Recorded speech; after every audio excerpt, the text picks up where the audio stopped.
The U.S. will take over the Gaza Strip, and we will do a job with it, too.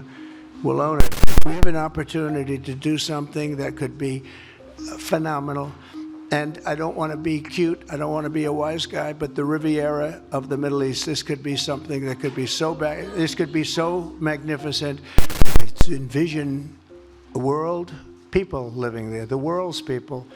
I think you'll make that into an international, unbelievable place. I think the potential in the Gaza Strip is unbelievable. And I think the entire world, representatives from all over the world will be there, and they'll live there. Palestinians also. Palestinians will live there. Many people will live there. I love Israel. I will visit there, and I'll visit Gaza, and I'll visit Saudi Arabia, and I'll visit other places all over the Middle East. The Middle East is an incredible place, so vibrant, In a historic press conference, Donald Trump and Benjamin Netanyahu made statements that sent shockwaves across the world. From taking over Gaza to redefining Middle East peace, these announcements could reshape global geopolitics. But how did we get here? And what does it mean for the future? Let's break it down. Congratulations, you bring them out. You really bring them out. Today, I'm delighted to welcome Israeli Prime Minister Benjamin Netanyahu back to the White House.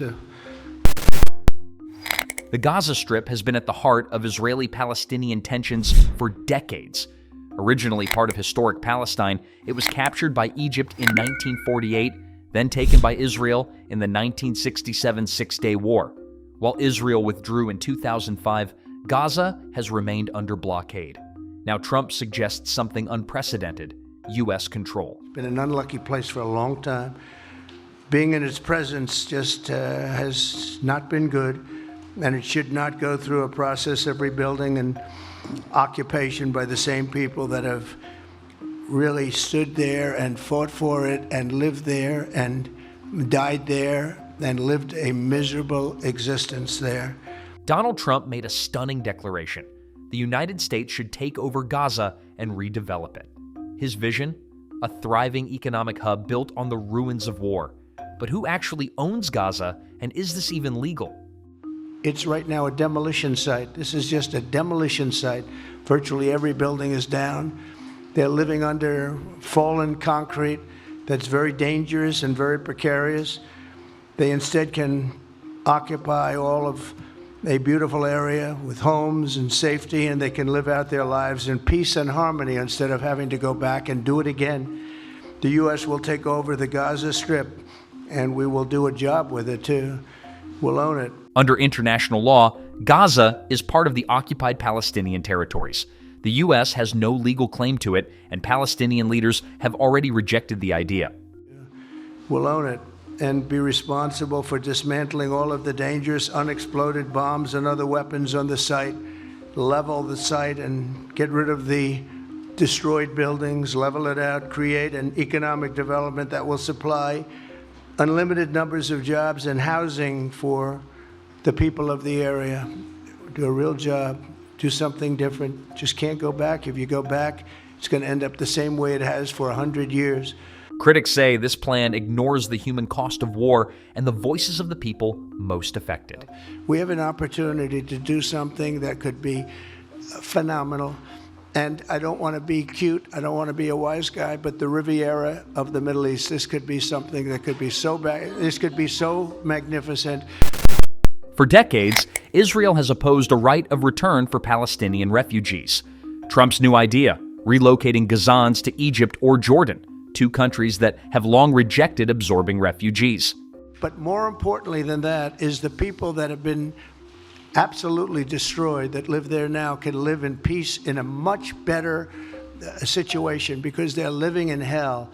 And those people will now be able to live in peace. We'll make sure that it's done world class. It'll be wonderful for the people. Palestinians mostly we're talking about. And I have a feeling that despite them saying no, I have a feeling that the king in Jordan and that the general president, but that the general in Egypt will open their hearts and will give us the kind of land that we need to get this done, and people can live in harmony and in peace. Trump didn't just propose rebuilding Gaza, he suggested that its people should simply move. but Jordan and Egypt, two key U.S. allies, have already said no. As far as Gaza is concerned, we'll do what is necessary. If it's necessary, we'll do that. We're going to take over that piece, and we're going to develop it, create thousands and thousands of jobs, and it'll be something that the entire Middle East can be very proud of. Over 1.8 million people lived in Gaza before the war. Where would they go? And is forced relocation even an option? Arab leaders quickly condemned the proposal, calling it an attempt to erase Palestinian identity. This will guarantee the safety of Palestinians and Israelis from extremists who are taking our region to the brink of an all-out war. That includes those who continue to propagate the idea of Jordan as an alternative homeland. So let me be very, very clear. That will never happen. We will never accept the forced displacement of Palestinians, which is a war crime. The idea of a two-state solution, separate Israeli and Palestinian states, has been debated since 1947. While the U.S. and Israel have historically backed it, Trump's latest comments suggest a different direction.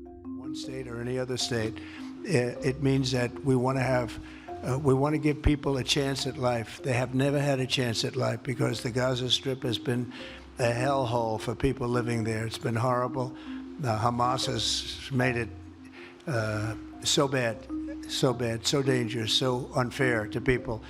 And by doing what I'm recommending that we do, it's a very strong recommendation, but it is a strong recommendation. By doing that, we think we're going to bring perhaps great peace to long beyond this area. And I have to stress, this is not for Israel. This is for everybody in the Middle East, Arabs, Muslims. This is for everybody. This would be where they can partake in terms of jobs and living and all of the other benefits. For decades, peace plans centered on a two-state solution. But Trump, he's not so sure. You just said that you think all the Palestinians should be relocated to other countries. Does that mean that you do not support a two-state solution? It doesn't mean anything about a two-state or one state or any other state. It means that we want to give people a chance at life. They have never had a chance at life because the Gaza Strip has been a hellhole. Human rights groups warn this could mean the end of Palestinian statehood aspirations. And Netanyahu? He seems fine with that. Saudi Arabia has never officially recognized Israel, but Trump has pushed for a normalization deal. However, Saudi officials have maintained they won't recognize Israel without a Palestinian state. So Saudi Arabia is going to be very helpful, and they have been very helpful. They want peace in the Middle East. It's very simple. We know their leader and their leaders very well. They're wonderful people, and they want peace in the Middle East. One key player in this, Saudi Arabia. Trump says they'll be helpful, but the Saudis, they're not so sure. India, so it's a big deal for us and for Europe and for India. Also mentioned in this deal is Israel. What would it take for you to agree to normalize relations with Israel? Well, there is approach from President Biden administration to get to that point. For us, the Palestinian issue is very important. We need to solve that part, and we have a good negotiations continue till now. We gotta see where it will go. We hope that it will reach a place that it will ease the life for the Palestinians and get Israel back, as a player in Middle East. Will Trump be able to broker a peace deal, or will this divide the region even further? Trump has been a staunch supporter of Israel, moving the U.S. Embassy to Jerusalem and backing Israeli claims over disputed territories. Netanyahu, facing political turmoil, is using Trump's support to rally his base. I have determined that it is time to officially recognize Jerusalem as the capital of Israel. Netanyahu wasted no time in calling Trump Israel's greatest friend in the White House. And with Trump's support, he might just hold on to power. Thank you, Mr. President. I'm honored that you invited me to be the first foreign leader to visit the White House in your second term. This is a testament to your friendship and support for the Jewish state and the Jewish people. I've said this before, I'll say it again. You are the greatest friend Israel has ever had in the White House.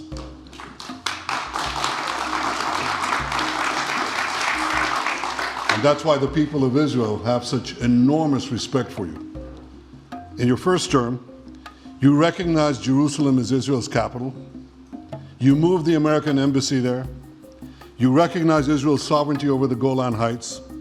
You withdrew from the disastrous Iran nuclear deal. I remember we spoke about it. You said, this is the worst deal I've ever seen. I'm elected, I'm walking out of it. That's exactly what you did. But can Trump's backing save Netanyahu, or will the backlash to this press conference make things worse? For more deep dives into global politics, subscribe and hit that notification bell. But that the general in Egypt will open their hearts and will give us the kind of land that we need to get this done, and people can live in harmony and in peace. Thank you all very much. Thank you. Thank you very much. Thank you.